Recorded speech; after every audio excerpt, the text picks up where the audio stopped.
Nako sir, sa delikado to. Ito sir, itong langis niya oh. Pag nilagyan to ng langis, uusok yan. Oo. Wala nang langis oh. Ano naman lang yan? Obserbaran mo lang. Huwag mo lang mabayaan. Payo ko sa'yo yung motor. Mura lang langis kasi. Ano kasi yan? Sayang, ganda pa ng makina din ito. Binigay lang sa akin yan. Ah, Ngayon, sabi mo ang bigay. Check mo yung langis kasi wala na. oo.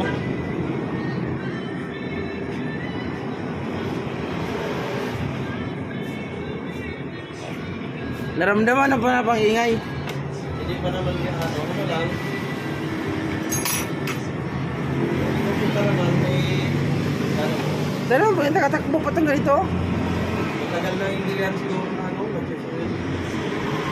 Hindi nalagyan na lang yung pinatipin lang ito.